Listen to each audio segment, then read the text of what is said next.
Assalamualaikum warahmatullahi wabarakatuh. Wassalatu wassalamu ala asyrafil anbiya wal mursalin sayyidina Muhammad wa ala alihi wa sahbihi ajma'in. Rabbi shrah li sadri wa yassir li amri wa hlul 'uqdatam min lisani yafqahu qawli. Para sahabat ikhwan fillah, sebelum melanjutkan ini, jangan lupa like and subscribe video YouTube ini. Mudah-mudahan Anda yang sudah mensubscribe, sudah like, mudah-mudahan Allah berikan balasan sebagai sebuah kebaikan, dan mudah-mudahan Anda menjadi orang yang sukses di dunia dan akhirat. Nah, wanita ini adalah seorang mu'allafah. Wanita ini awalnya adalah seorang Kristen, yaitu denomnya itu Saksiyah Khofah. Nah, kemudian dia itu menemukan ajaran Islam. Yuk kita simak bagaimana proses perjalanan sehingga wanita ini menjadi seorang mu'allafah. Selamat menyaksikan. Assalamualaikum warahmatullahi wabarakatuh. Waalaikumsalam warahmatullahi wabarakatuh. Bismillahirrahmanirrahim. Rabbi shrah li sadri wa yassir li amri wahlul 'uqdatam min lisani yafqahu qawli.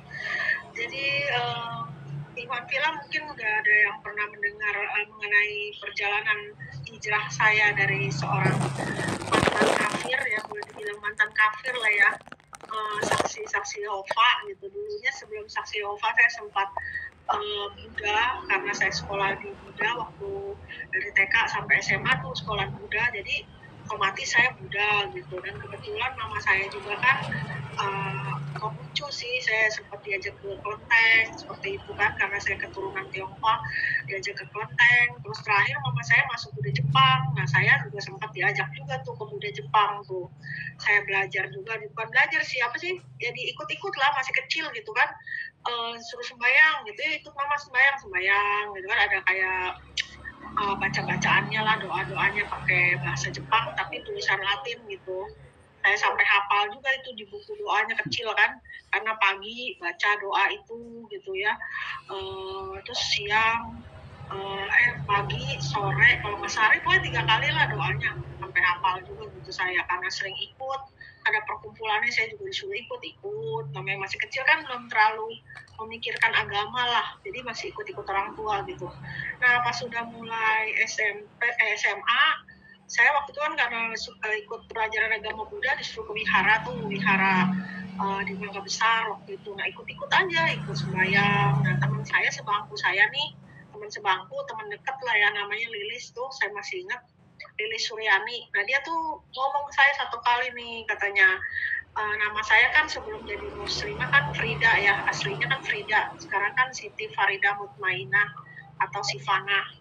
Nah jadi saya Dak gitu, dia manggil saya Dak gitu, bukan Dak, Frit, kalau saya panggil sekolahnya Frit, lu mau nggak belajar Alkitab yuk, katanya. Gue lagi belajar Alkitab nih sama Cici, kata dia bilangnya Cici, kata dia pikir orang Cina, padahal orang Batak gitu ya, orang Batak kan putih kan. Nah sama Cici nih baik orangnya nih, lu belajar mau nggak, gratis kok, kata dia. Kayak gimana sih, saya nggak tahu Alkitab, sama sekali nggak tahu tentang Alkitab lah, tentang Bible gitu ya, nggak tahu saya. Oh iya, boleh lah, saya memang suka main ke rumah si Lilis ini di daerah Laksa situ, Jembatan 5 kan. Diajakin saya ke rumah dia tuh, terus denger aja, oh kayak gini. Saya nggak tahu itu saksi Yehova, nggak tahu awalnya. Saya pikir belajar Bible gitu kan. Ya udah belajar. Nah udah gitu ternyata saya dengar ini nama Allah itu Yahweh, katanya YHWH atau Yahweh atau Yehova.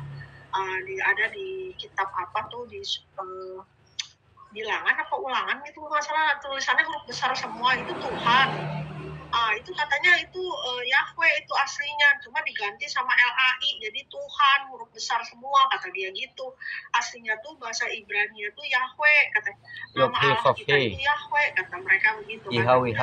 Terus mereka mengajarkan Yesus itu utusan gitu kan, bukan Tuhan. Nah menurut saya ini ajaran ini masuk logika saya lah gitu kan. Saya sih belum tahu secara detail mengenai ajaran kekristenan selain saksi Yehova, cuman pas saya dengar sih memang pas sudah mulai besar gitu saya sempat waktu itu kan ke gereja GKI juga. Nah di situ kan memang mereka kan menuhankan Yesus tuh. Saya bandingkan dengan SYC, kok SYC nggak menuhankan Yesus nih. Nah menurut saya justru lebih masuk di akal ajaran dari SYSY gitu loh, dari Saksi Yehova ini kan. Nah terus tuh saya belajar, tapi saya dengar lagi mama saya bilang gini, Saksi Yehova tuh sesat, ngapain lu belajar Saksi Yehova gitu kan. Saya pikir sesat apanya gitu kan, mereka orangnya baik kok. Terus kan ajarannya juga masuk akal gitu ya menurut saya waktu itu kan. Nah itu udah saya belajar. Saya mah kan orangnya termasuk religius ya, kalau saya udah satu agama menurut saya itu benar, saya terus gitu. Jadi saya nggak peduli apa kata orang mau sesat kayak apa kayak, kalau menurut saya itu udah ajaran itu benar ya udah saya belajar terus gitu. Jadi saya orangnya nggak pernah permainkan masalah soal agama lah gitu, serius gitu. Nah udah belajar sampai dibaptis, terus begitu udah dibaptis, nah saya mulai tuh diajarin jawab pertanyaan dulu tuh, udah selesai 2 buku saya belajar jawab pertanyaan, ada 100 pertanyaan kalau nggak salah.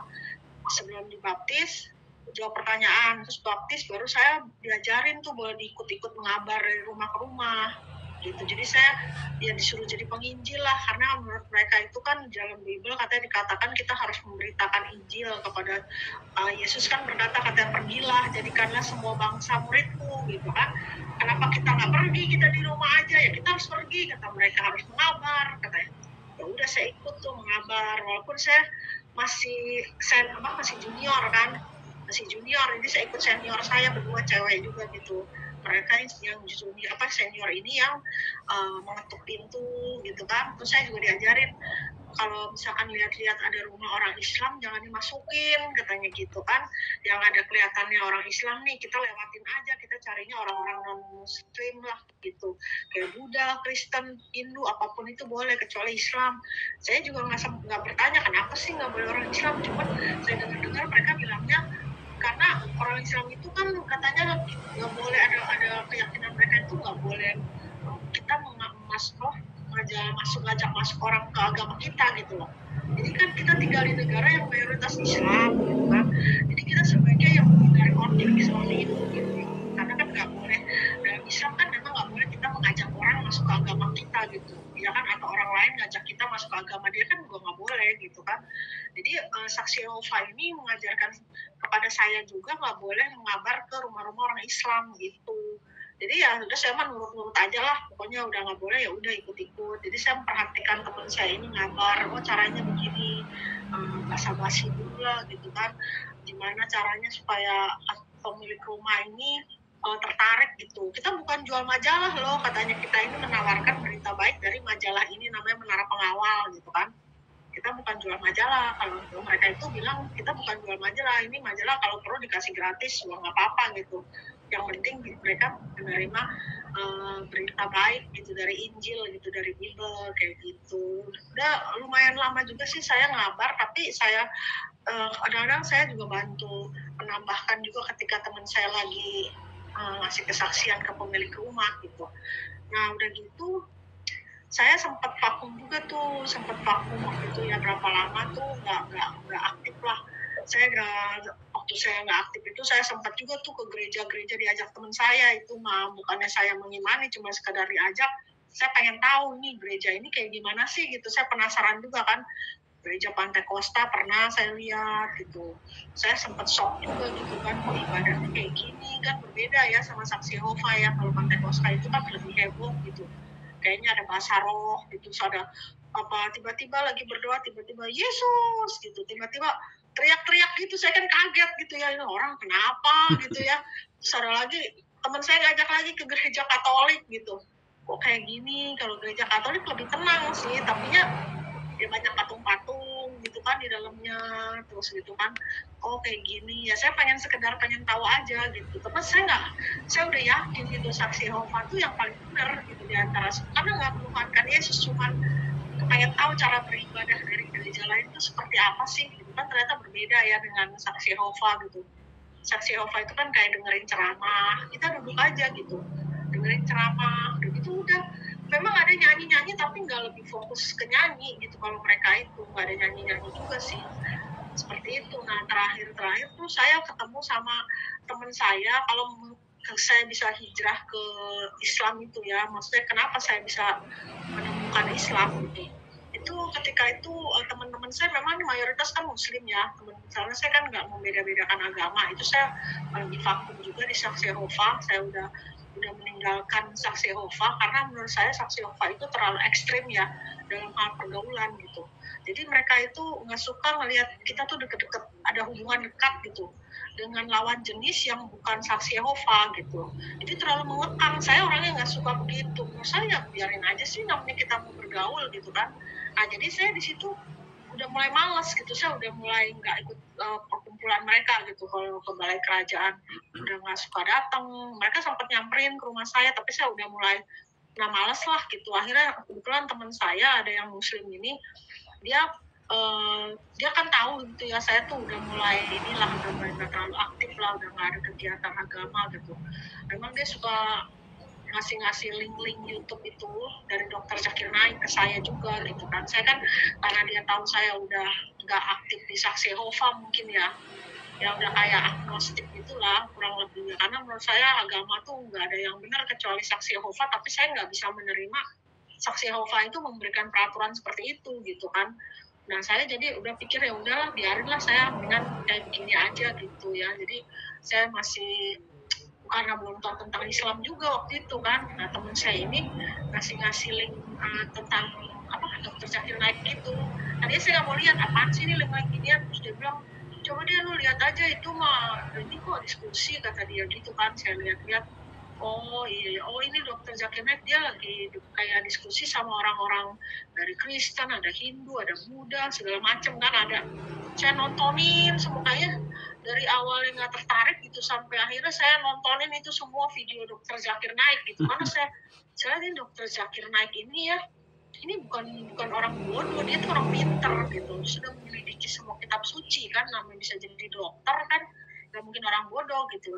Dia menyelidiki semua kitab suci, terus dibandingkan dengan Al-Quran tuh ternyata Al-Quran ini yang paling nggak ada kontradiksi gitu. Nah saya di situ mulai berpikir, oh tadinya saya pikir Saksi Yehova yang paling benar ya, ternyata ini Islam ini yang paling benar gitu loh. Karena saya lihat dari kitab sucinya ternyata patokan suatu agama itu ya kan, bukan masalah dari karena nggak menuhankan Yesus, tapi lihatnya dari kitab sucinya. Karena dalam Islam sendiri juga mengimani Nabi Isa atau Yesus gitu, cuman kan nggak sebagai Tuhan, tapi sebagai utusan, sama kayak Saksi Yehova. Tapi Saksi Yehova ini mengimaninya kan Bible, kalau dia kan ada terjemahan dunia baru kan kalau Saksi Yehova. Nah kalau Bible, kalau dibandingkan dengan Al-Quran, ini kan Al-Quran yang istilahnya yang nggak ada kontradiksi lah setelah diselidiki oleh Dokter Zakir Naik ya, kalau punya melakukan studi perbandingan agama itu kan. Dia punya institut gitu, institut untuk menyelidiki semua kitab suci, Dokter Zakir Naik kan. Ternyata Al-Quran ini yang paling nggak ada kontradiksi gitu. Dan juga banyak yang kayak misalkan ada laut dua rasa seperti itu yang belum diketemukan, udah dicatat di Al-Quran. Dalam arti saya di Bible kan nggak ada kayak gini-ginian gitu kan, nggak ada seperti dalam Al-Quran. Dari situ saya mulai, ternyata saya ini salah gitu, karena saya pikir Saksi Yehova yang paling benar, tapi ternyata ini Al-Quran ini yang paling benar gitu loh, bukannya Bible maksudnya. Karena Bible itu memang awal-awalnya sih kayak kan memang umat Islam ini harus mengimani juga kitab sebelumnya ya, kayak Injil, kayak Taurat, Zabur, Injil gitu kan. Tapi kan kalau kitab-kitab itu kan hanya untuk pada zaman itu gitu loh, bukan untuk segala zaman gitu. Kalau Al-Quran ini kan untuk sampai akhir zaman gitu, jadi nggak lekang oleh waktu gitu loh. Jadi selalu update, selalu up to date gitu. Untuk sampai saat ini juga itu nggak bisa berlaku gitu loh. Maksudnya nggak ada batasan untuk semua makhluk hidup gitu. Maksudnya kalau kayak misalkan Yesus itu kan diutus hanya untuk Bani Israel. Nah tapi kalau Nabi Muhammad SAW kan untuk seluruh umat manusia gitu kan. Nah jadi dari situ saya, oh iya berarti Saksi Yehova itu salah ya, maksudnya masih benar, yang paling benar ya cuma Al-Quran gitu loh. Ya kan Saksi Yehova juga nggak mengimani Nabi Muhammad, nggak mengimani Al-Quran, walaupun mereka itu tauhid gitu kan, nggak menuhankan Yesus, tapi tetap yang agama itu kan kalau di sisi Allah cuma Islam. Nah dari situ saya merasa yakin, oh ternyata nih pilihan saya ini Saksi Yehova itu yang saya anggap paling benar itu ternyata salah juga gitu loh. Ternyata ya Islam yang harusnya dari awal saya pelajari gitu loh. Seperti itu sih Afi kurang lebih. Masya Allah. Terus pada akhirnya menemukan kebenaran Islam itu dan akhirnya bersyahadat itu gimana ceritanya itu? Ya itu teman saya bilang ya kalau kamu sudah merasa yakin ya sebaiknya ya kamu harus mengambil tindakan. Jadi jangan cuman ya udah yakin tapi kita nggak melakukan apa-apa. Itu kan nggak, kita kan harus memberikan kesaksian kalau kita itu beriman kepada siapa? Kepada Allah Subhanahu wa taala. Beriman lagi kepada siapa, kan harus menyatakan keimanan kita gitu loh. Dia kan bukan hanya sekedar oh ya dalam hati, oh ya saya percaya dengan Al-Quran, saya percaya dengan Allah, saya percaya dengan, tapi nggak memberikan kesaksian. Kita kan harus bersaksi juga kan di hadapan Allah dan di hadapan manusia gitu kan.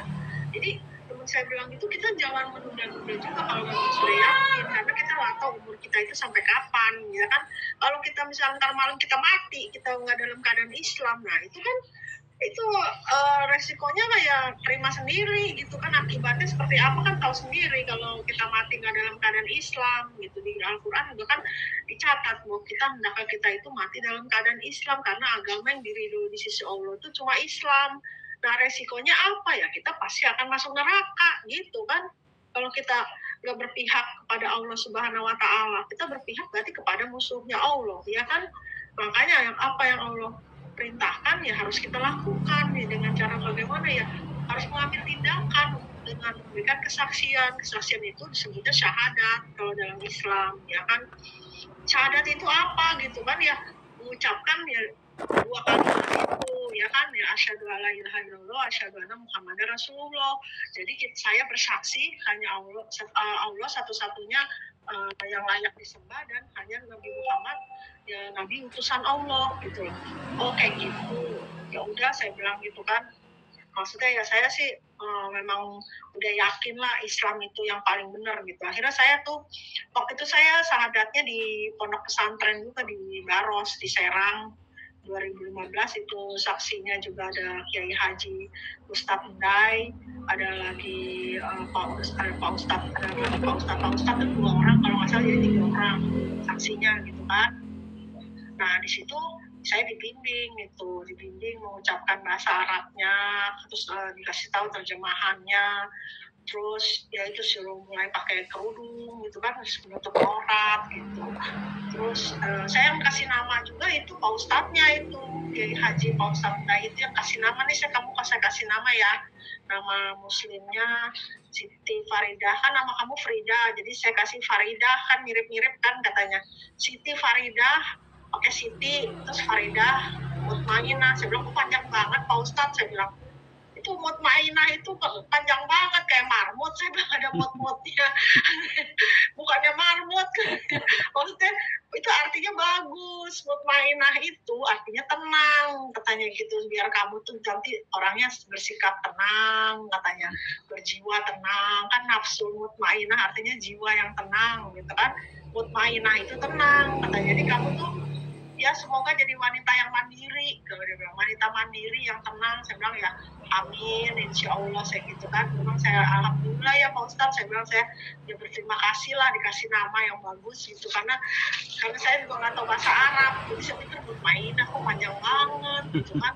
Kalau Siti Faridah kan Faridahnya ada mirip-mirip nama saya lah, Frida gitu kan, Siti Faridah Mutmainah. Ya, karena kepanjangan jadi channel saya singkat aja namanya. Tadinya dulu channel saya Siti Faridah Mutmainah Channel, cuman karena kepanjangan udahlah Sifanah aja, jadi Sifanah Channel kan lebih simpel gitu. Cuman orang-orang pada pikir nama saya tuh Sifanah gitu, padahal kan itu singkatan sebenarnya Siti Faridah Mutmainah gitu. Cuman orang-orang pada manggilnya Siva gitu, kayak Bu Tiwati Nena gitu kan. Soalnya nama saya tuh Siva gitu, Sifana.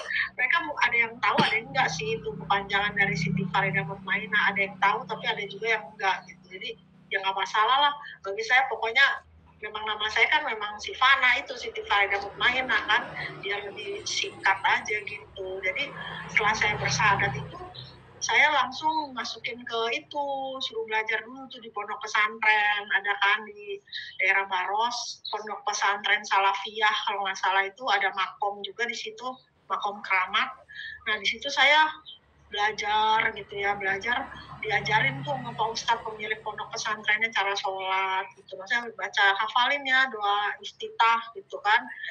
Terus gerakan sholat gitu. Terus jadi tuh, nah selebihnya saya ini sendiri tuh, saya baca dari buku petunjuk sholat itu gitu kan, ada hafalin memang kan intinya kita harus hafalin juga kan doa-doa untuk sholat gitu ya, pada saat ruku, pada saat kita sujud, pada saat kita kan kayak doa kunut kayak gitu tuh saya hafalin sendiri tuh dari buku itu gitu loh. Walaupun saya bisa baca Arabnya ya, saya sempat tanya juga ke Pak Ustadz, emang kalau orang Islam tuh harus bisa baca Arab ya? Saya bilang, kata Pak Ustadznya ya gak harus, katanya, cuman kalau kita bisa baca itu kan lebih bagus katanya gitu kan. Kalau kita bisa baca Arab kan lebih bagus, kita kan bisa ngaji, itu kan ada pahalanya sendiri kalau kita bisa ngaji gitu kan. Oh gitu, karena menurut saya kayaknya susah banget ya bahasa Arab, apakah saya bisa gitu belajar bahasa Arab gitu kan, tulisannya aja, ngelihatnya aja udah kayak begitu gitu kan. Terus akhirnya ya udahlah, cuman dalam hati belum ada keinginan mau belajar bahasa Arab, belum ada waktu itu. Nah seraya waktu berjalan tuh saya juga masih belum terlalu kafah ya, jadi kadang pakai kerudung, waktu itu sih masih pakai kerudung, lama-lama saya nggak pakai kerudung gitu kan, sampai mereka tuh kadang-kadang kayak di tempat mama saya gitu ya, dulu saya waktu nggak pakai kerudung mereka nggak nyangka saya Islam karena saya nggak pakai kerudung kan. Tapi justru sekarang udah berapa tahun belakangan ini kan saya pakai kerudung terus, mereka baru oh sekarang berhijab ya, disangka mereka saya tuh baru masuk Islamnya sekarang karena melihat saya berkerudung terus gitu. Padahal kan udah dari dulu, cuman dulu kan saya kadang maksudnya nggak pakai kerudung, maksudnya gitu, belum secara kafah lah. Waktu habis adat sih pakai, cuman setelah itu saya kira-kira setahun apa pakai, terus begitu saya nggak pakai tuh. Kan saya dari 2015 berarti udah 7 tahun ya. Nah pas tahun yang keduanya apa saya udah mulai nggak pakai juga. Terus nah saya mulai dapat hidayah lagi nih, udah berapa tahun terakhir, 4 tahun terakhir kali mungkin ya, saya baru pakai kerudung terus gitu. Jadi saya mulai kasih saya hidayah lagi gitu. Jadi waktu itu saya nggak sholat juga masih bolong-bolong lah, maksudnya belum 5 waktu gitu ya, jadi belum secara kafah karena ya begitulah, sibuk sama dunia gitu kan, nyari duit gitu. Jadi terus juga saya masih ya begitulah, terlibat dengan kayak misalnya kegiatan duniawi gitu, suka nyanyi lah di semule kayak gitu kan. Pokoknya nggak bermanfaat lah seperti itu. Nah terus suami saya sempat negur saya juga waktu itu kan, saya udah mulai menikah lagi gitu, dapat suami muslim, negur saya juga, kamu daripada nyanyi semule mendingan kamu ngaji gitu kan. Saya masih nggak terlalu saya tanggepin gitu, suami saya orang saya demen nyanyi gitu kan, saya nyanyi aja udah gitu udah tuh. Pas terakhir ini nih, semenjak saya yang saya bilang dapat hidayah itu, saya mulai tersadar gitu ya, kayak seolah-olah Allah tuh kayak ngasih tahu saya, kamu tuh harus apa suami kamu gitu. Jadi istri tuh harus begitu, harus kalau suami nasihatin apa tuh harus nurut, karena saya kan orangnya keras juga ya. Jadi saya mulai mempertimbangkan, oh iya saya udah nggak mau nyanyi di semule gitu kan, saya nutup aurat, pakai kerudung. Ya suami saya sih senang gitu melihat perubahan dalam diri saya gitu ya. Terus saya udah mulai mengikuti saran suami lah gitu kan. Ya terus saya mulai pengen belajar ngaji gitu, saya panggil guru ngaji di rumah gitu. Itu awalnya itu saya belajar ngaji juga karena saya tuh di sebelah kontrakan saya tuh suka ada majelis taklim kan, pengajian ibu-ibu. Suami saya bilang, kamu ikut pengajian tuh. Saya bilang, aduh saya pengen sih, cuma saya nggak punya baju gamis sih, saya bilang gitu. Masa saya pengajian pakai celana panjang, saya bilang pakai kerudung, kan nggak lucu kan, orang-orang ibu-ibu pada pakai baju gamis. Saya bilang bagus, sampai pengen beli baju gamis aja, ya Allah, saya bilang nggak punya duit ya buat beli baju gamis, sampai begitu kan saya kan. Akhirnya udah dah, nunggu suami saya dapat THR waktu itu, beli saya baju gamis yang murah-murah aja, saking kepengen pengajian itu gitu loh. Saya sampai dalam hati saya, Allah saya pengen pengajian, kalau nggak dengerin ibu di sekolah tuh lagi pengajian tuh kepengen gitu loh, kepengen ikut gitu, sampai ya Allah saya tuh pengen punya baju gamis, ya Allah saya bilang saya pengen ikut pengajian itu loh, di ibu-ibu di sebelah itu kan suka sholawat gitu ya, kayaknya mungkin Allah, ya bukannya mungkin ya, memang Allah dengar gitu kan, mungkin keinginan hati saya gitu. Pas THR udahlah saya belilah baju gamis yang murah-murah gitu kan, beli aja berapa biji kayak gitu sekalian gitu kan buat saya pengajian. Akhirnya saya pengajian. Nah di pengajian itu awal mula saya tuh ketemu ibu-ibu yang bisa ngajarin saya ngaji gitu loh. Mungkin itu juga salah satu keinginan saya, kan pengen bisa ngaji. Ya Allah tuh dengar gitu, tahu gitu keinginan saya tuh pengen bisa ngaji, pengen punya baju gamis. Itu tuh dipenuhin semua gitu sama Allah. Jadi saya diketemuin sama ibu-ibu pas duduk di sebelah saya, kayak ini kan hanya yang pengajian itu karena Bu Ustazahnya nggak datang. Terus saya bilang, Bu, saya kan kenalan dulu dong. Saya mau alaf, Bu. Oh iya, alhamdulillah kan dia gitu kan. Iya Bu, saya pengen belajar ngaji Bu, tapi saya bingung nih dari guru ngajinya siapa ya. Oh saya bisa katanya ngajarin. Saya bilang, wah alhamdulillah, itu pas sebelah saya guru ngaji gitu loh. Akhirnya ya kapan nih kita belajar lu? Akhirnya tiap hari tuh saya seminggu 5 hari tuh belajar sejam, walaupun cuma sejam karena dia juga sibuk kan, suka ngajarin ke tempat lain juga gitu keliling. Sejam ya, saya cuma bisa sejam aja, nggak apa-apa lah, cukup sejam, tapi kita tiap hari katanya. Oh ya udah, Senin sampai Jumat atau Senin sampai Sabtu kalau nggak salah deh, saya lupa. Pokoknya tiap hari aja sejam. Nah di situ beliau ini kebetulan memang dari lulusan pesantren gitu, udah biasa ngajar. Jadi tuh saya yang tadinya otaknya mungkin udah rada kurang cepet itu ya, mengingat gitu loh. Diajarin sama beliau ini langsung cepet gitu, karena beliau ngajarinnya tuh teorinya tuh bagus gitu menurut saya. Jadi untuk yang belum tahu huruf hijaiyah gitu kayak saya kan, jadi saya kan pertama lihat bentuknya tuh kayak huruf ba gitu kan, sa gitu kan ya.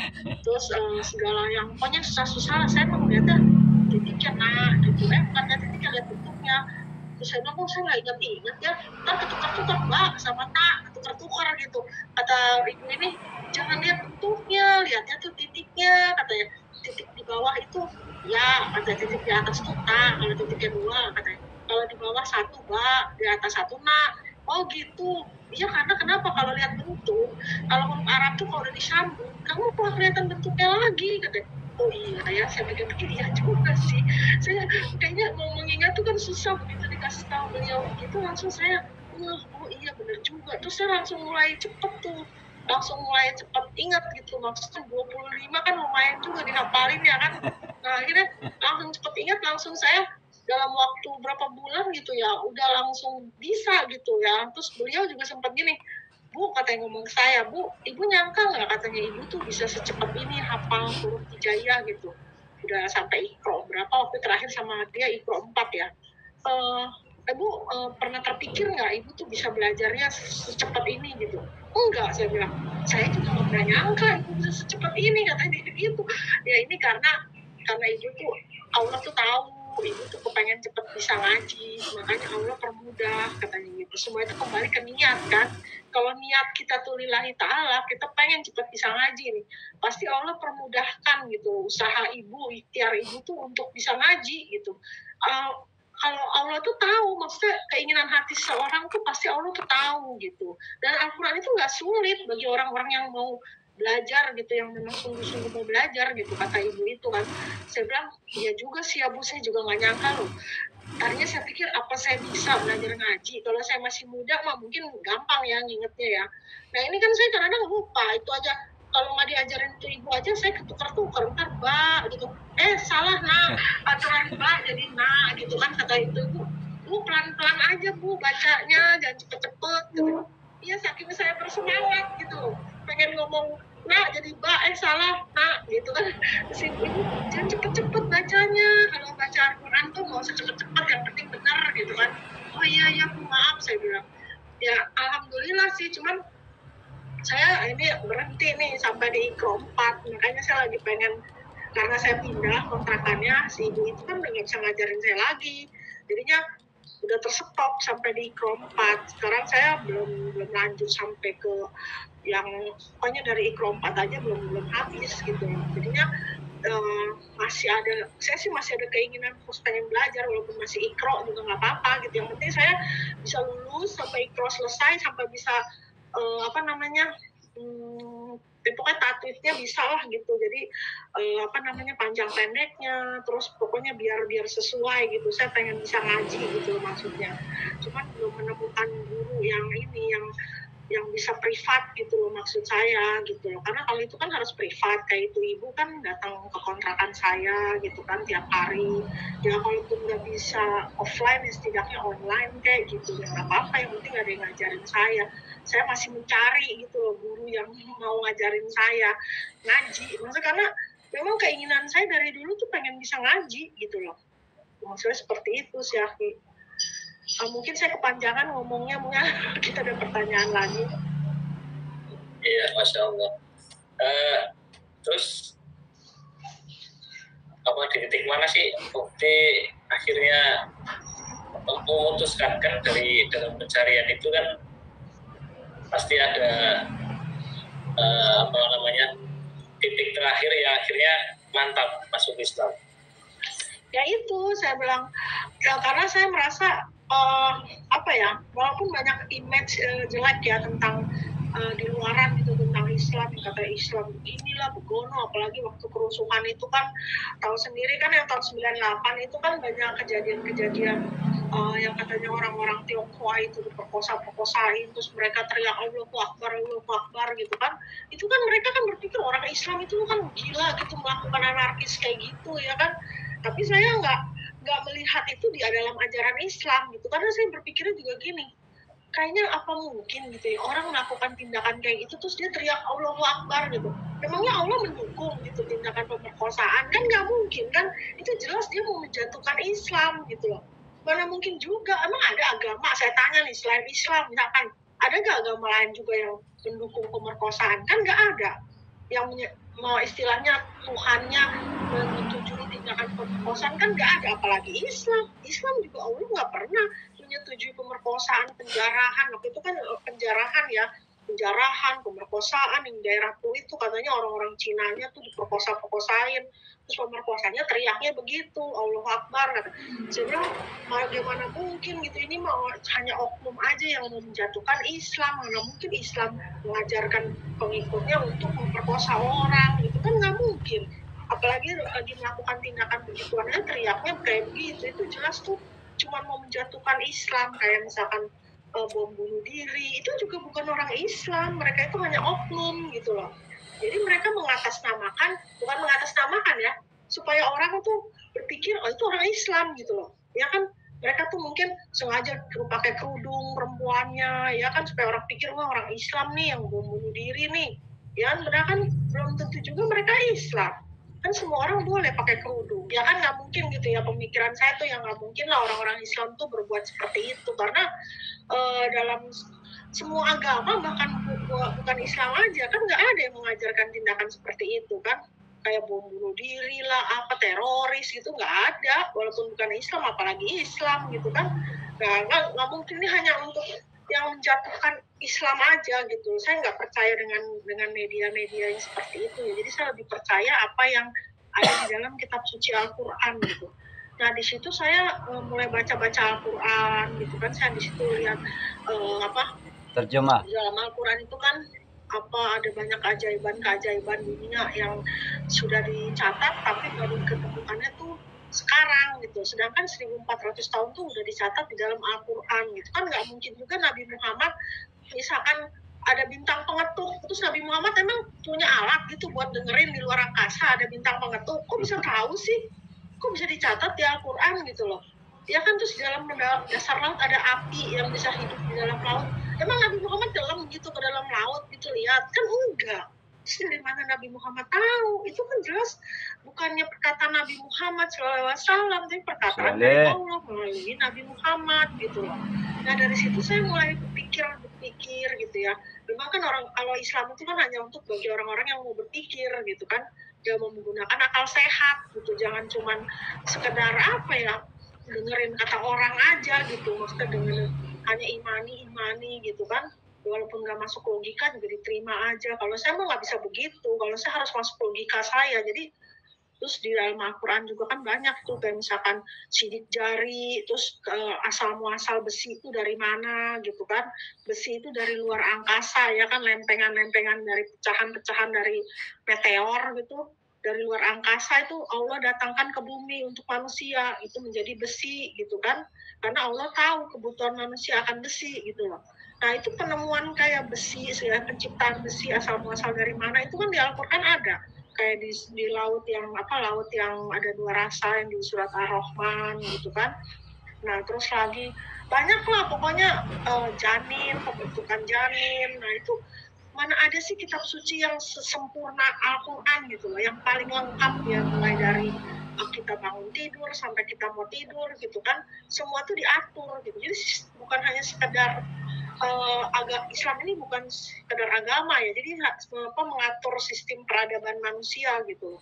Jadi dan juga untuk segala zaman gitu. Jadi semua pertanyaan manusia ada jawabannya di Al-Quran. Kayak kenapa? Karena Allah sudah tahu, kan Allah yang menciptakan manusia. Jadi Allah tahu dong apa yang nanti akan dipertanyakan manusia. Allah sudah siapkan jawabannya gitu di dalam Al-Quran gitu. Jadi udah paling sempurna lah, udah nggak ada kitab suci yang selengkap, yang paling terjaga keotentikannya tuh cuma Al-Quran aja gitu. Kenapa? Karena Allah sendiri kan berjanji di surat Al-Baqarah kan, bahwa Allah juga yang akan Allah yang menurunkan Al-Quran, tidak ada lagi keraguan di dalamnya gitu kan. Berarti kan kita nggak perlu ragu lagi, Al-Quran itu Allah yang menurunkan gitu, yang paling sempurna lah gitu kan. Bahkan kita bahkan untuk orang-orang yang musyrik aja kan Allah menantang, coba kamu buat satu surah misalnya, kalau memang kamu ragu akan Al-Quran itu buat aja satu surah, nggak akan bisa, nggak akan pasti bisa gitu. Kenapa? Ya karena itu memang Al-Quran itu dijaga gitu sama Allah. Buktinya apa dijaga? Kan lihat banyak penghafal Al-Quran ya kan. Kalau misalnya kita mau nambahin satu ayat, penghafal Al-Quran kan pasti tahu, oh ini tadi ayat ini nggak ada gitu loh. Dia udah hafal itu, memorinya tuh udah ada gitu. Nabi Muhammad SAW juga dulu pakai memorinya kan untuk mengingat gitu loh. Dari yang malaikat Jibril sampaikan diingat oleh Nabi Muhammad. Jadi memang Al-Quran ini, firman Allah ini memang Allah ciptakan itu dengan menggunakan akal kita gitu loh. Otak kita itu mampu mengingatnya gitu, karena memang Allah ciptakan itu kan, kalau daya ingat kita kan nggak mungkin lupa. Kalau kita tulis kertas bisa hilang udah. Sekarang contohnya Bible semua dibakarin gitu. Ada nggak yang bisa hafal Bible? Kan nggak ada. Kalau walaupun Al-Quran dibakar semua, ada penghafal Al-Quran, bisa tulis lagi. Kan memori nggak bakal hilang. Kalau yang tertulis itu masih bisa lenyap gitu loh. Kalau cuma hanya mengandalkan tulisan tangan gini ya di kertas gitu. Ya kan kitab suci mana yang bisa seperti Al-Quran, walaupun udah dimusnahin pun pasti bisa dibikin lagi. Kenapa? Karena banyak yang mengingat dan dihafal gitu loh. Hanya Al-Quran yang bisa dihafal. Sekarang ada nggak kitab suci lain yang bisa dihafal? Coba aja semua yang punya Bible bisa hafal nggak isi Bible? Boro-boro gitu. Saya aja dulu nggak hafal isi Bible, walaupun tulisannya bahasa Indonesia gitu kan. Nah, sedangkan Al-Quran aja original teks, coba bahasa Arab coba. Kenapa banyak yang bisa hafal? Itu kan amazing gitu. Kalau bukan kehendak Allah itu nggak mungkin terjadi gitu kan. Bahasa Arab tuh. Dan itu Allah tuh sudah mengunci ya bahasa. Kenapa harus bahasa Arab? Karena sesuai dengan pada zaman itu kan Nabi Muhammad kan di Arab, jadi harus sesuai dengan bahasa lidahnya bangsa Arab gitu kan, karena Nabi Muhammad keturunan Arab gitu kan. Nggak mungkin juga Nabi Muhammad orang Arab dikasih bahasa Inggris, ya kan nggak bisa lah. Nabi Muhammad bisanya bahasa Arab, ya pakai bahasa Arab. Dan juga udah dikunci karena original teks. Kan ada orang-orang selain non-muslim, orang non-muslim bilang gini katanya, orang Islam juga itu terjemahan kok, kitab sucinya Al-Quran ada terjemahan ya kan, katanya. Berarti terjemahan juga. Ya bukan, yang disebut Al-Quran itu kan original teks ya kan, bahasa Arabnya. Kalau terjemahan itu bukan Al-Quran. Al-Quran itu ya bahasa Arabnya itu baru disebutnya Al-Quran. Kalau terjemahan itu hanya untuk membantu kita memahami isi dari Al-Quran gitu loh. Nah kalau kitabnya umat itu RT 16 itu kan mereka kan memang terjemahannya. Ya kan dari awal kenapa nggak pakai bahasa Ibraninya, bahasa Yunaninya, kok pakai terjemahan LAI gitu kan. Udah gitu mending sesuai dengan original teksnya, nggak sesuai pula. Nah kalau Al-Quran apakah pernah diterjemah direvisi? Ya kan nggak pernah. Kalau mereka terjemahannya direvisi. Revisi lagi. Saya berpikirnya begini, kok kitab suci direvisi ya, emangnya buku pelajaran sekolah gitu. Kalau buku pelajaran sekolah mah direvisi, kitab suci kan firman dari Allah, mas dari sang pencipta, masa direvisi. Sedangkan Al-Quran aja kan nggak pernah direvisi karena memang kan original teks. Jadi mana mungkin bisa direvisi. Allah sendiri aja udah menantang, coba buat satu surah misalnya, bisa nggak? Itu kan kalau dia mau revisi berarti dia mau mengotak-atik isi kitab suci kan. Dia kan dirubah-rubah, itu namanya revisi. Nggak boleh, kitab suci itu nggak boleh begitu karena firman Tuhan pasti dijaga sama Allah gitu. Nggak boleh ada manusia yang campur tangan. Kenapa kitab-kitab sebelumnya itu Allah nggak jaga gitu, karena memang Allah tuh ingin Al-Quran ini sebagai kitab suci terakhir gitu, penutup sampai akhir zaman. Jadi benar-benar Allah jaga gitu. Demikian pula dengan Nabi Muhammad SAW kan Nabi terakhir, Nabi yang paling mulia, Nabi yang paling sukses menjalankan misinya tuh Nabi Muhammad SAW. Kalau Nabi Isa tuh sebenarnya nggak sukses ya. Kenapa nggak sukses ya? Karena buktinya kan banyak itu orang-orang yang menuhankan Nabi Isa. Sedangkan kan Nabi Isa keinginannya nggak mau disembah-sembah, nggak mau dijadikan Tuhan gitu. Berarti misinya sebenarnya nggak sukses juga gitu loh. Yang sukses ya cuma Nabi Muhammad. Nabi Muhammad SAW itu menjalankan apa yang Allah perintahkan 100% gitu loh, sesuai gitu. Jadi nggak ada yang menuhankan Nabi Muhammad ya kan. Semuanya tuh apa yang Allah sampaikan kepada Nabi Muhammad, Allah sampaikan lagi kepada umatnya. Itu kan kayak masalah ibadah, sholat. Sampai Nabi Muhammad waktu Isra Mi'raj kan menghadap kepada Allah. Dia kan untuk memberikan sholat itu harus berapa kali sih dalam sehari gitu kan. Nah itu kan jadi benar-benar Nabi Muhammad itu menyampaikan apa yang Allah perintahkan. Allah perintahkan suruh sholat 5 kali, ya udah. Nah itu yang Nabi Muhammad berikan kepada umatnya seperti itu gitu, sesuai gitu. Jadi yang paling berhasil itu cuma Nabi Muhammad menjalankan visi dan misinya sebagai Rasulullah gitu lah. Seperti itu sih. Jadi emang inilah bukti apa Al-Quran itu memang mujizat Allah ya, dijaga sampai yaumul qiyamah. Bahkan mualaf-mualaf yang masuk Muslim itu karena mempelajari Al-Quran, karena memang ayat yang pertama diturunkan itu Iqra, bacalah. Kemudian ada ayat lagi yang afala ta'qilun, afala tatafakkarun, afala ta'qilun, gunakan akalnya. Kemudian afala tatafakkarun, gunakan pikirannya. Seperti itu, Masya Allah. Baik, pada saat masuk ke Islam, saat bersyahadat, itu sembunyi-sembunyi atau orang tua tahu? Enggak, saya itu kabur dari rumah, Ki.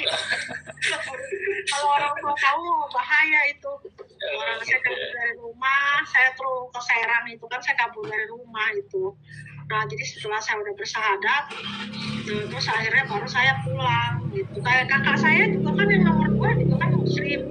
Kakak saya nomor 2 itu mualaf juga, tapi dia kan karena kebetulan dia itu menikah dengan seorang perempuan muslimah gitu.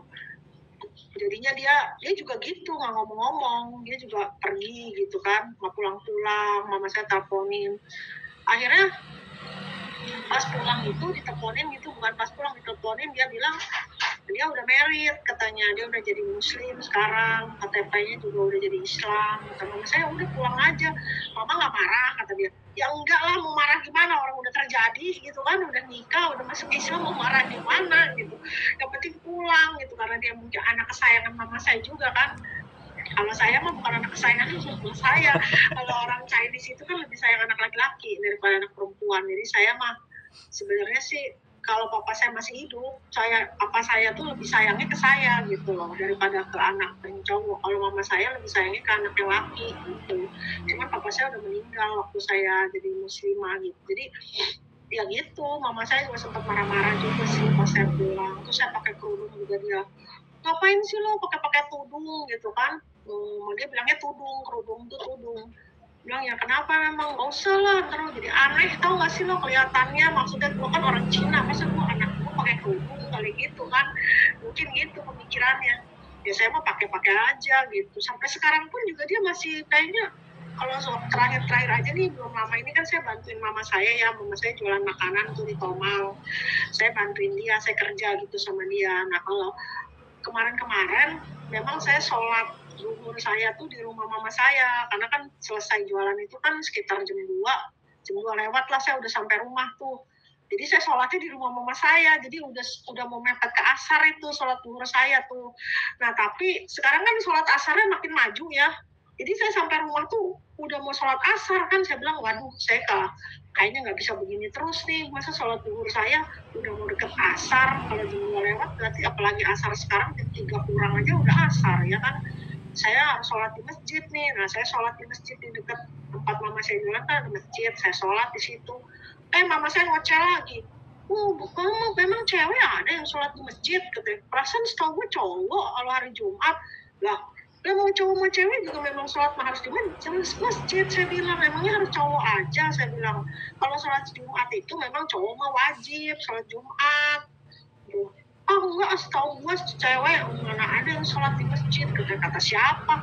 Udahlah lagi kerja mah nggak usah sholat gitu. Dia kayaknya keberatan gitu ngeliat saya kalau jam 12 kurang tuh ke masjid gitu kan, dia kayaknya keberatan gitu. Cuman saya bilang ya biarin lah, emang sholat berapa lama sih, emang 1 jam, saya bilang paling beberapa menit. Terus sudah dia diem aja. Sekarang mah kalau udah waktunya udah azan, saya tinggal aja ke masjid. Saya bilang mau ke masjid dulu sholat gitu. Ya udah, saya kebetulan anak saya juga bantuin di mama saya kan, jadi saya bilang aja ke anak saya bilang mami mau ke masjid dulu ya gitu. Jadi biarin anak saya yang bantuin, kan situ kan pegawai mama saya ada 3, anak saya sama ada pegawai cowok 1 lagi. Jadi saya kalau saya ke masjid kan masih ada mereka berdua gitu yang bisa bantuin. Jadi saya pesen aja ke anak saya mau ke masjid dulu ya. Anak saya juga masih kafir, dia tuh saya kasih tahu, saya ajarin tentang Islam dikit-dikit, saya kasih tahu sih, saya bilang gitu. Cuman dia agama itu kan privacy, kata dia. Ya udahlah, cuman masih suka saya kasihin video-video kalau ada, kan saya suka saya jadiin status di WA tuh kayak video Ustadz Adi Hidayat gitu ya. Setelah saya jadiin status dia suka lihat gitu. Saya suka umur berapa? Udah gede, udah 19 tahun, cowok. Yang ikut sama saya itu yang nomor 2, 19 tahun. Cuman dia sempat ngomong gini, aku kalau dapet cewek orang Islam, aku mau masuk Islam. Gitu ngomongnya. Sekarang dia bilang lagi punya pacar orang Islam, katanya. Cewek aku tuh pakai kerudung loh, katanya gitu. Terus kok mamanya kasih dia pacaran sama kamu? Mungkin mamanya pikir kamu cuma berteman-teman aja kali ya sama anaknya, saya bilang gitu kan. Iya, mamahnya dia juga kayak mami, tahu, pakai bajunya begitu, pakai kerudung, katanya. Mamahnya pacarnya yang sekarang ini, kata dia. Saya bilang, terus dia pernah ngomong gini ya, aku mau kalau aku dapat pacar orang Islam, aku mau masuk Islam, katanya gitu. Kalau aku jadi nikah sama dia, ya kamu harus masuk Islam. Saya bilang kan nggak boleh orang Islam nikah sama yang selain Islam, saya gituin dia kan. Ya iya nggak apa-apa, kata dia gitu. Kalau aku jadi nikah sama dia mah nggak apa-apa, kata maksudnya dia masuk Islam gitu. Dia sih ngomongnya begitu. Cuman dia kalau ngomong sama saya, orang Islam, perempuan Islam tuh pakai kerudungnya cantik ya, cantik loh. Itu perempuan orang Islam tuh pakai kerudung, saya giniin aja.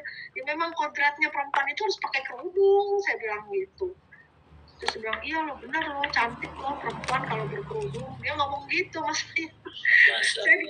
Saya dikit-dikit udah kasih tahu dia tentang Islam juga sih. Saya bilang, kalau di Islam tuh, tahu nggak Fit, kamu di agama kamu tuh diajarin nggak tentang malaikat-malaikat? Kalau di Islam ada malaikat tuh ada 10, tahu nggak?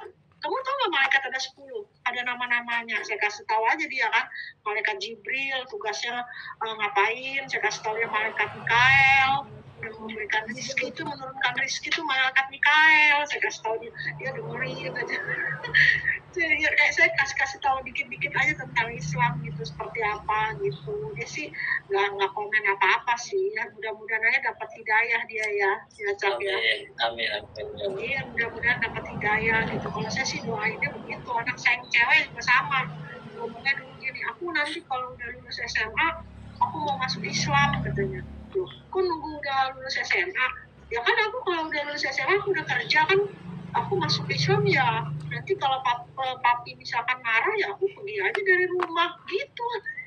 Dia mikirnya kalau dia sekarang masuk Islam, dia ntar gimana sekolahnya, kan papinya yang nanggung gitu kan, dia nggak dapet uang jajan dong, nggak ada yang biayain sekolah dong gitu. Kalau udah lulus SMA kan udah bebas gitu kan, masuk Islam ya kalau diusir ya tinggal pergi gitu kan, maksudnya kan gitu. Dia masih ada rasa takut sama papinya gitu, karena kan tinggalnya sama papinya.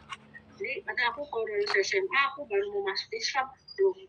Oh gitu ya, nanti kalau nggak boleh nunda-nunda lah. Saya bilang kalau misalkan nanti kamu nggak ada gimana, kan kita nggak tahu umur orang sampai kapan.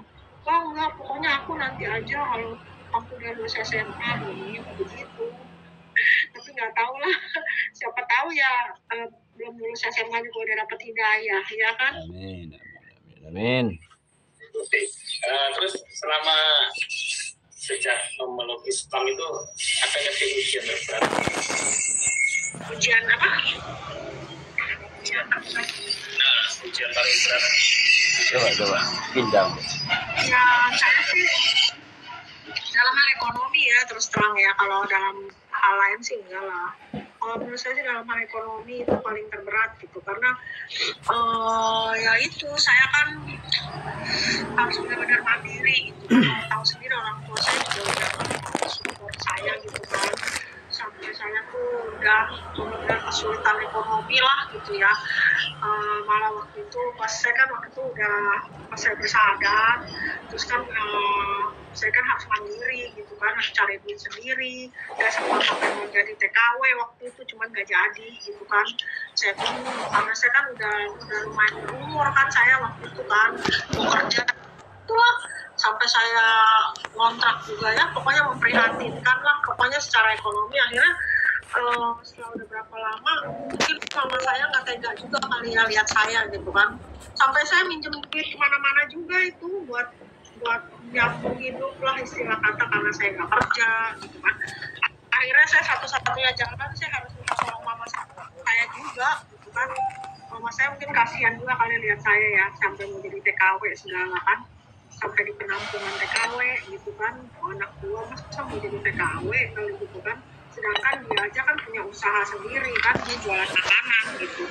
Akhirnya udah lu bantuin mama aja sini gitu, mungkin dia kasihan juga sama saya. Ya begitulah secara ekonomi aja sih kalau saya ujiannya ya. Tapi saya tetap aja saya selalu berpikirnya ya ini mungkin takdir saya kali harus begini gitu kan. Saya nggak masuk Islam kan, ada yang bilang oh dia masuk Islam karena dia mau karena dapat materi lah apa. Buktinya saya enggak kok. Emang saya masuk Islam tuh saya dikasih duit gitu. Kan beda sama yang lain gitu, yang dari umat sebelah mah suruh masuk agamanya ntar diiming-imingi dikasih apa. Saya mah nggak ada yang iming-imingin saya, malah justru saya secara ekonomi saya harus berjuang gitu loh. Menjadi mu'alaf itu bukannya berarti dia bebas dari masalah, jadi seorang muslim juga bukan berarti dia bebas dari masalah, justru itu bagian dari ujian iman gitu loh kalau menurut saya. Jadi bagaimana kita bisa bilang kita itu beriman kalau kita itu imannya nggak diuji, itu tuh bohong gitu loh. Allah sendiri kan, saya pernah baca ya di Al-Quran, coba saya lupa ayatnya. Jadi bagaimana kamu bisa mengatakan kamu beriman tanpa kamu tuh harus mengalami ujian dulu gitu. Itulah perlunya ujian untuk membuktikan kepada Allah kalau ini loh saya tuh beriman gitu loh, saya tuh beriman loh, ini bukti dari iman saya gitu. Jadi kita harus berjuang kalimat itu, tapi itu sebagai salah satu wujud bukti keimanan kita kepada Allah. Kayak sebutkan Nabi Ayub juga kan gitu kan, sampai harus mengalami berbagai macam ujian dalam kehidupannya, harus kena penyakit lepra lah, sampai semua hartanya hilang gitu kan, anaknya meninggal. Tapi apakah Nabi Ayub terus murtad gitu kan? Enggak. Nah itu bagian dari iman gitu. Kita ini mengalami ujian nggak seberat Nabi Ayub loh. Nabi Ayub itu udah, menurut saya udah paling, waktu saya jadi seorang SSI aja saya baca kisah Nabi Ayub kan juga ada ya di Nabi Ayub. Saya sampai membayangkan hidupnya sampai sedih gitu, ya Allah, coba kalau saya jadi Nabi Ayub bagaimana perasaan saya gitu kan, sampai kena penyakit digaruk-garukin pakai beling gitu kan, sampai berdarah-darah, bagaimana gitu perasaannya. Udah begitu aja masih setia gitu sama Allah, nggak mau ngomong mengutuki Allah gitu. Karena istrinya aja bilang di Bible ya, ini kisah dari Bible yang saya baca, istrinya kan sampai bilang ke Nabi Ayub gini, katanya engkau udah kayak gitu aja masih mau menyembah kepada Allahmu gitu, kepada Allah gitu kan, mereka nyebutnya kan Allah kalau di Bible. Katanya matilah gitu kan, kutukilah Allahmu dan matilah. Istrinya sampai ngomong gitu kalau saya baca di Bible ya. Tapi Nabi Ayub bilangnya apa? Katanya engkau bicara seperti perempuan gila gitu. Masa kita mau menerima sesuatu yang baik tapi nggak mau menerima sesuatu yang buruk dari Allah, katanya gitu. Berarti kan Nabi Ayub masih berpikir ini Allah yang bikin dia tuh begini gitu, tapi dia nggak mau nyalahin Allah gitu. Tapi Nabi Ayub nggak mengutuki Allah, masih tetap setia gitu sama Allah, masih tetap menyembah Allah. Makanya kan Allah ganti kan semuanya berkali-kali lipat karena iman dari Nabi Ayub itu gitu loh. Karena membuktikan perbuatan itu membuktikan imannya, tetap setia walaupun keadaannya, karena kan fitnahnya dari iblis kan Ayub bisa setia karena Allah selalu menjaga dia, Allah selalu melindungi dia. Coba Allah ambil semua harta dia, apakah Ayub masih mau setia? Ini masih setia kan, walaupun semua hartanya diambil, dikasih penyakit, anaknya ada, masih tetap setia. Berarti kan fitnahan iblis itu kan salah gitu loh, nggak terbukti ya kan. Sehingga itu ada yang ngomong lagi, dia jelas aja dia nabi, katanya dia masih setia, bukan soal gitu. Walaupun nabi kan dia manusia juga, ya kan, kita harus mengikuti teladan nabi kan. Bukan hanya karena beliau itu nabi, terus beliau itu bisa setia. Nah kita juga kalau mau setia bisa kok, kan sama-sama manusia, ya kan.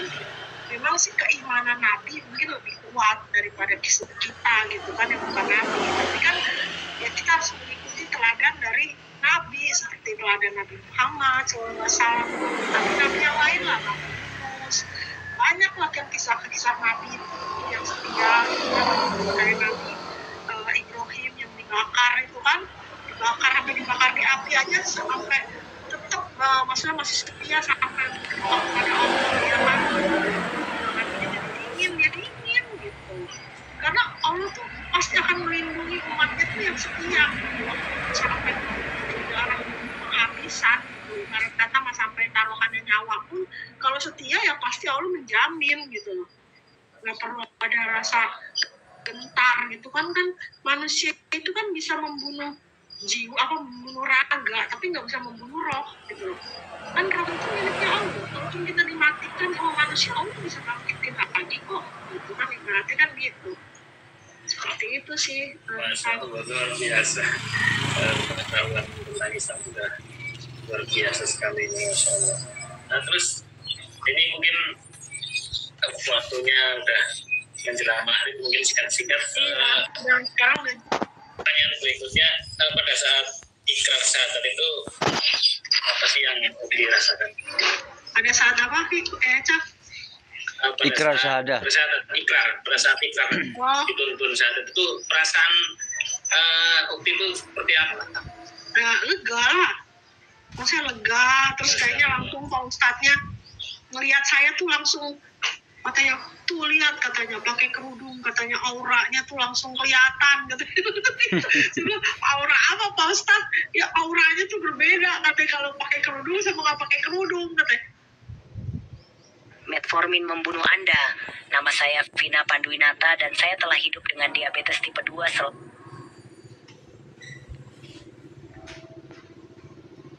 Oh gitu ya, saya bilang iya, katanya apalagi udah bersyahadat gitu kan, kayaknya tuh udah kena air wudhu lah gitu ya, langsung auranya tuh udah berbeda gitu, kayaknya tuh pokoknya gitu lah kan, orang-orang yang melihat gitu kan. Saya kan nggak bisa melihat karena saya nggak ngaca, saya nggak tahu mereka Pak Ustadznya ngomong gitu katanya, maksudnya beda katanya kalau orang yang udah bersyahadat beda auranya katanya, karena udah kena air wudhu gitu kan. Saya bilang ya alhamdulillah lah, saya bilang ya semoga tetap istiqomah. Itu Pak Ustadz itu masih tetap ini sih, setelah saya bisa ada berapa lama masih tetap komunikasi gitu, maksudnya masih tetap memberi nasihat gitu, jangan gitu maksudnya ya, karena beliau kan punya pesantren juga kan, jadi ya gitulah, mungkin ya turut mendoakan saya juga lah pastinya gitu kan, karena kan yang mensyahadatkan saya kan beliau kan gitu. Jadi dia berharap ya saya tetap istiqomah gitu kan. Jadi ya karena saya juga gini ya Cak Nur, jadi saya tuh memang mungkin dari kecil orangnya termasuk religius sih. Jadi kalau saya berdoa gitu, kayaknya saya kalau ini berdoa itu benar-benar berharap gitu doa saya itu dikabulin gitu. Dan alhamdulillah saya sejak jadi muslimah sih, ketika saya punya masalah ya, jadi saya tuh benar-benar berdoa, sholat tahajud, ya alhamdulillah doa saya dikabulin gitu loh. Iya, makanya kita tuh harus yang penting tuh harus dengan iman gitu. Kita beriman kalau doa kita tuh pasti Allah dengar, Allah kabulin, itu benar-benar dikabulin gitu sama Allah. Harus benar-benar ikhtiar juga ya, jangan cuma beriman aja, harus ikhtiar, sholat tahajud, terus benar-benar mohon sama Allah, minta petunjuk dalam hidup. Alhamdulillah sih, masalah saya waktu saya sempat ada masalah yang lumayan berat gitu ya, saya tiap malam sholat tahajud gitu ya Allah. Saya alhamdulillah dikasih jalan keluar gitu loh. Doa saya tuh banyak yang dikabulin maksudnya. Ya jadi saya dari situ saya semakin yakin gitu ya, maksudnya ya memang setiap doa itu kalau yang didoakan dengan iman itu pasti akan Allah kabulin gitu loh. Jadi ya nggak pernah gimana ya, saya juga baru tahu ya sejak saya masuk Islam tuh setiap perbuatan kita, amalan kita sekecil apapun itu Allah tuh pasti kasih pahalanya sendiri gitu loh. Nggak ada yang sia-sia gitu. Jadi amalan itu tuh bukan hanya sekedar perbuatan ya, dari perkataan juga bisa. Amalan baik itu kan dari perkataan juga bisa. Kayak kita menasihati orang, mengajak orang sholat aja itu udah ada pahalanya sendiri gitu. Nah, saya berpikir dalam Islam ini pahalanya ini sangat royal gitu loh, diberikan gitu kan. Bukan hanya kita menolong orang aja, ngasih orang duit aja baru dapat pahala. Kita nolong orang nih, bawain barang bawaan dia, bantuin aja itu udah ada pahalanya sendiri gitu loh. Sekecil apapun amalan baik kita itu sama Allah tuh dihargai gitu, ada pahalanya sendiri. Jadi saya tuh sangat bersyukur gitu ya menjadi umat dari Nabi Muhammad SAW gitu. Bahkan saya kepengen gitu bisa baca sirah nabawiyah gitu, kisah-kisah tentang para nabi, perjuangan Nabi Muhammad gitu kan. Karena saya mendengar kisahnya baru kecil aja, saya dengar kisah Nabi Muhammad pas sakaratul maut itu aja masih mengingat umatnya gitu kan, ya umati gitu, umatku nih gimana gitu. Saya tuh merasa ya Allah gitu, kayaknya saya tuh banget jadi umat dari Nabi Muhammad gitu loh. Ya kan Nabi Muhammad begitu menyayangi umatnya gitu kan, sampai pada saat detik-detik terakhir hidupnya aja masih mengingat umatku bagaimana gitu kalau aku tuh udah gak ada gitu. Jadi masih tetap mengingat umatnya terus. Jadi saya tuh semakin mencintai Islam gitu loh. Jadi setelah saya mengetahui Islam itu seperti ini ajarannya, jadi image saya dulu gitu. Kalau dulu kan saya berpikir Islam itu kan negatifnya tuh poligami gitu kan, masalah poligami. Tapi ternyata nggak ada keraguan gitu, poligami itu bukannya kewajiban tapi solusi gitu. Dan juga poligami itu kan justru dengan dalam Islam poligami itu dibatasi kan. Kalau dulu nabi-nabi itu kan poligami bisa punya ratusan istri gitu kan, justru dalam Islam itu malah dibatasi. Dan itu juga kalau kita bisa bersikap adil. Kalau nggak bisa bersikap adil cukup satu saja kan. Kalau umat sebelah bacanya cuma sepotong ayat gitu kan, cuma 4 orang saja, tapi kan belakangnya nggak dibaca ayatnya kan. Dan seterusnya kan ada, kalau tidak bisa bersikap adil cukup satu saja. Nah itu baca sampai belakang sampai selesai. Jadi Allah itu kalau misalkan memberikan kayak masalah poligami gitu ya, maksudnya yang batasan itu kan ada syaratnya. Jadi boleh poligami ada syaratnya, bukan seenak-enak boleh kawin 3 orang 4 orang gitu kan, tapi dia nggak menafkahi istrinya, nggak bisa bersikap adil, istri pertamanya nggak ngasih izin terus dia punya istri 3-4, itu nggak boleh kan. Itu berarti nggak sesuai dengan peraturan yang Allah berikan ya kan. Yang pertama kan harus bersikap adil, itu sudah gitu kan harus ada izin juga dari istrinya, boleh apa enggak kan, harus menjaga perasaan istrinya juga dong ya kan. Dan nggak bisa seenak-enaknya gitu lah, maksudnya ada syaratnya gitu. Jadi bukannya kewajiban tapi solusi aja gitu. Dan itu nggak diwajibkan. Dari situ saya baru tahu setelah saya masuk Islam. Saya pikir kan Islam kayak gitu sih, boleh punya istri 3-4, pikiran saya gitu kan, jelek aja gitu. Tapi setelah saya jadi Islam saya baru tahu ternyata begitu. ya kan. Bahkan teman saya ada yang membolehkan suaminya poligami, suaminya malah nggak mau. Kamu kalau mau poligami silakan, dia malah suami saya malah nggak mau saya suruh poligami. Kenapa? Ya karena dia merasa dia belum bisa bersikap adil gitu loh. Dia tahu kekurangan diri dia gitu, dia nggak bisa bersikap adil, mendingan satu aja daripada nanti ada yang tersakiti gitu kan. Misalkan punya istri dua tapi dia nggak bisa bersikap adil, kan istrinya pasti ada yang merasa tersakiti kan gitu.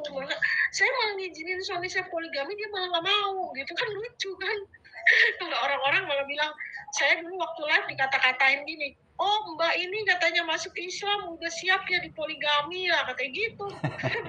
Saya bilang belum tentu loh semua laki-laki itu mau poligami, ya kan. Buktinya itu aja dikasih izin poligami dia nggak mau cowoknya. Ya, bukan berarti dia pikir wah poligami enak nih bisa punya istri 2, 3, 4 gitu, bukan begitu. Kalau laki-laki yang istilahnya mau mengikuti syariat Islam ya, yang bijaksana, yang bisa mengerti perasaan istrinya, dia pasti nggak mau malahan poligami gitu loh. Dia nggak mau karena dia merasa dia belum tentu bisa sanggup bersikap adil gitu kan. Syaratnya harus adil, bisa nggak bersikap adil gitu kan, gitu loh Cakman. Udah sih saya rasa jadi kepanjangan. Nggak apa-apa, sebenarnya 5 jam nggak masalah. Terus bosan lagi orang dengarnya. Karena ini kan kita itu di media dakwah itu tujuannya satu, dakwah, kedua kita kuasai nih media sosial, hal-hal yang baik, hal-hal dakwah untuk siar.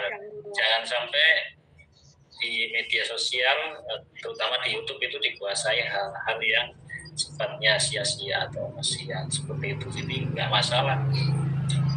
Jadi terus mengingatkan kita terus untuk belajar, mengambil hikmahnya. Bukti ada hafalan nggak? Saya surat Al-Kahfi sebenarnya udah mau hafal sih, cuman masih takut-takut salah gitu. Kan surat Al-Kahfi kan ayat 1 sampai 10, 101 sampai 110 ya, yang 10 ayat pertama, 10 ayat terakhir gitu. Dan saya masih takut salah gitu kan. Kalau waktu itu saya lagi niat saya mau hafalin surat Al-Mulk, surat pendek. Gitu. Kalau Al-Mulk kan dibacanya sebelum tidur, baca surat Al-Mulk gitu. Kalau Al-Kahfi kan tiap hari Jumat gitu. Saya lagi ini sih lagi pengen hafalin biar benar-benar hafal. Soalnya kan kalau Al-Quran nggak boleh sembarangan. Nanti kalau ada yang salah lupa satu ayat aja kan nggak boleh. Makanya saya pengen benar-benar saya sempurnain dulu gitu. Cuman kadang-kadang kalau lagi di jalan gitu saya suka ingat surat Al-Kahfi. Cuman takutnya salah gitu kalau diomongin, masa kalau dilafalin gitu takut masih ada yang salah, takut lupa gitu. Makanya mendingan yang saya udah yakin ingat aja. Kalau masih belum terlalu yakin ingat sepenuhnya kan mendingan gak usah ya kan.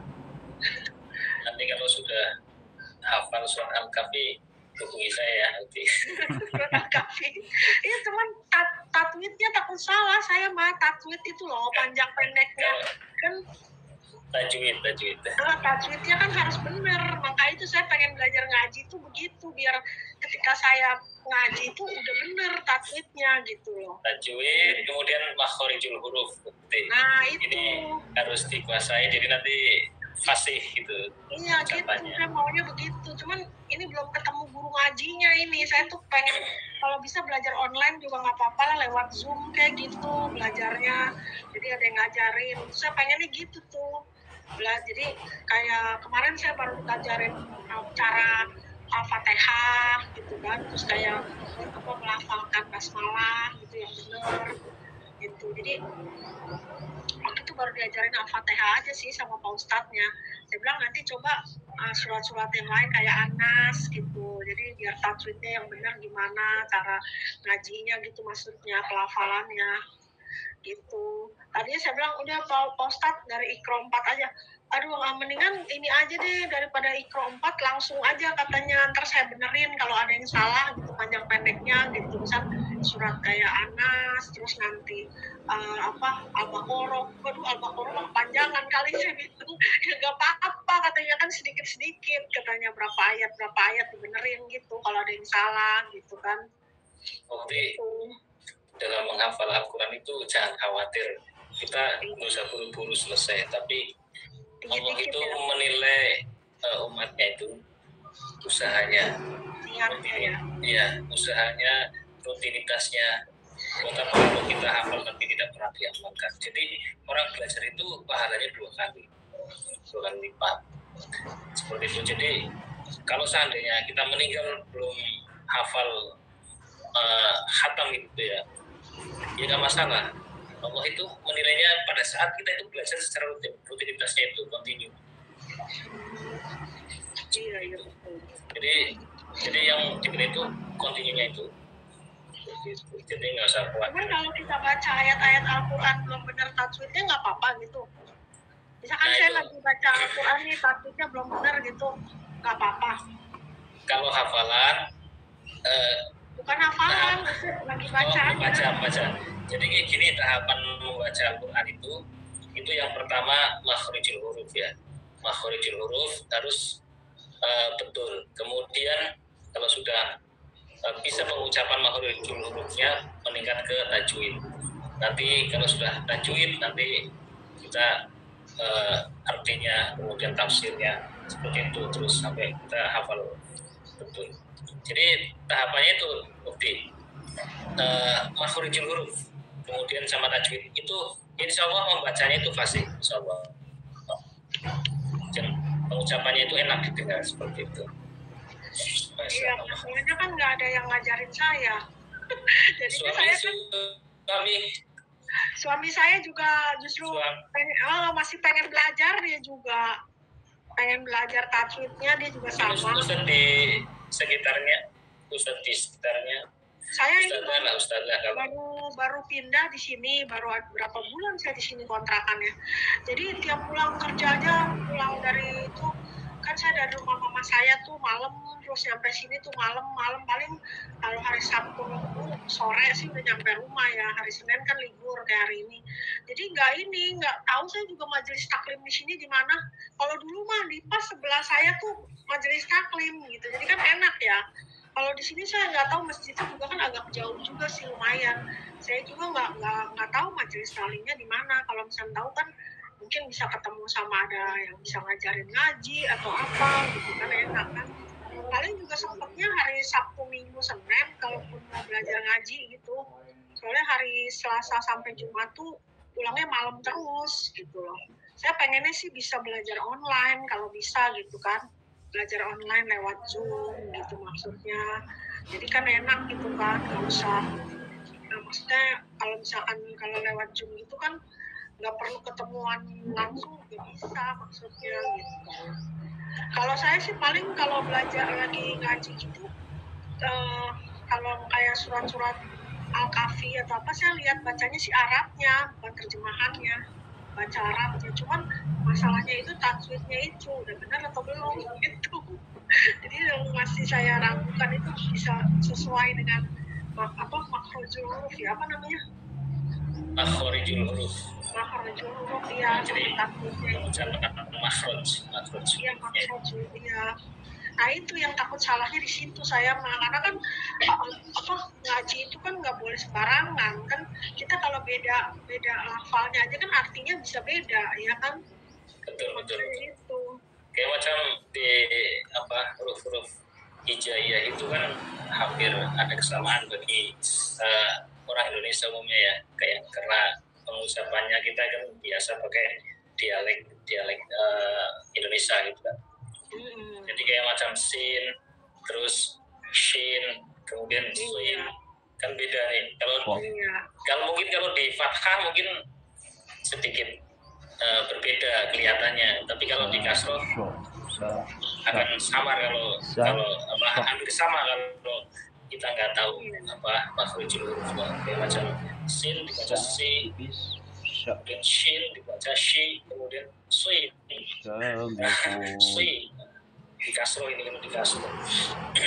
Baik, mungkin untuk menyingkat waktu karena memang ini mendekati maghrib, kira-kira harapan Ukti ke depannya seperti apa? Harapan saya bisa bisa lancar ngaji. Mudah-mudahan lancar ngaji. Ya gitulah niat saya sih, pengen tetap bisa siar gitu ya di channel saya. Walaupun saya nggak nayangin debat-debat lagi, tapi saya pengen tetap bisa berdakwah gitu. Hanya karena niat saya bikin channel itu kan memang untuk siar, ya kan, dengan menampilkan kayak mualaf-mualaf kayak gitu. Ya kalau kedepannya ya semoga saya bisa tetap terus berdakwah, biar saya bisa pinter ngaji, bisa lancar ngaji. Terus saya pengen, saya ada angan-angan sih ya. Angan-angan apa sih namanya itu, bukannya angan-angan sih, cita-cita ya mungkin ya. Saya bercita-cita sih sama suami saya bilang kalau saya punya rumah sendiri, nanti saya punya rumah, saya pengen di tanahnya tuh yang ada tanah lah, saya bisa bangun masjid atau musola kayak setidaknya bisa untuk tempat anak-anak belajar ngaji gitu, anak-anak yatim piatu gitu, di situ ada guru ngajinya. Maksudnya biar mereka tuh bisa dapat pendidikan agama lah gitu, maksudnya selain dari pendidikan formal gitu ya, yang bisa ngaji untuk ibu-ibunya kayak apa gitu. Saya pengen pokoknya dalam hal keagamaan lah gitu. Cita-cita saya sih begitu, pengen bangun masjid, pengen bangun tempat untuk belajar ngaji untuk anak-anak yatim kayak gitu. Baik, mungkin terakhir mungkin pesan kepada pemirsa sahabat Mualaf TV yang mungkin sedang mendengarkan Hasan Madura channel. Kira-kira pesan ukti untuk pemirsa sahabat Mualaf TV yang sudah muslim sejak lahir itu seperti apa? Muslim sejak lahir ya sebaiknya support gitu ya untuk para mualaf gitu, maksudnya ya memberikan contoh yang baik lah. Jadi kan khususnya mualaf ini kan apalagi yang masih baru-baru ya, dia masih perlu banyak bimbingan gitu. Jadi harus memberikan contoh yang baik dalam hal akhlak gitu ya. Jadi mensupport gitu, jangan mengucilkan gitu atau bagaimana sih, jangan memberikan contoh yang nggak baik lah gitu. Ya harus ngajarin gitu, banyak-banyak ngajarin, istilahnya membimbing, mensupport gitu aja sih. Terus ya harus kan kita juga kan memberikan kesaksian itu bukan hanya dengan cara berdakwah aja gitu, dengan tingkah laku kita juga kan kita bisa memberikan kesaksian kepada orang-orang yang bukan muslim gitu ya. Jadi ya apalagi ya kalau dari lahir kan enak gitu, mereka udah dari kecil udah terbiasa gitu ya dalam hal ibadah. Justru harus memberikan contoh untuk yang masih mualaf gitu, jangan malah kebalikannya, yang mualaf yang lebih rajin ibadahnya daripada yang muslim dari lahir, kan nanti malah jadi orang nilainya kok orang Islam gitu sih katanya, maksudnya nggak pakai kerudung, malah sholatnya bolong-bolong gitu kan, jadi menilainya tuh udah jelek-jelek aja gitu.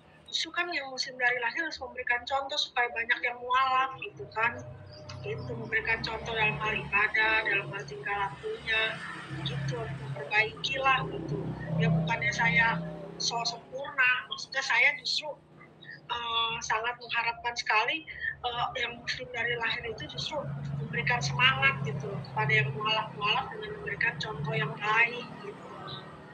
Seperti itu sih. Ini di sini sudah masuk jadi mungkin itu saja dulu.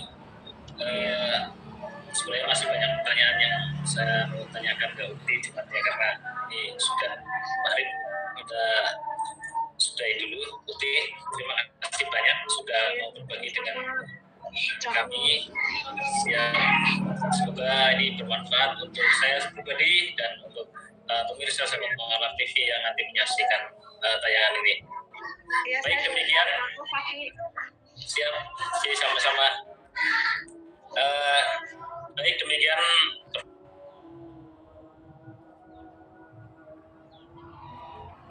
Ya demikianlah perjalanan seorang ukti ini sehingga menemukan Islam seperti itu ya. Semoga video ini bermanfaat bagi kita semua. Dukung terus channel Hasan Madura yang bergerak di bidang dakwah. Semoga dukungan Anda dicatat oleh Allah sebagai sebuah kebaikan. Amin, amin, Allahumma amin. Jangan lupa dukungan Anda berbentuk subscribe, like, dan seperti itu. Terima kasih. Wassalamualaikum warahmatullahi wabarakatuh.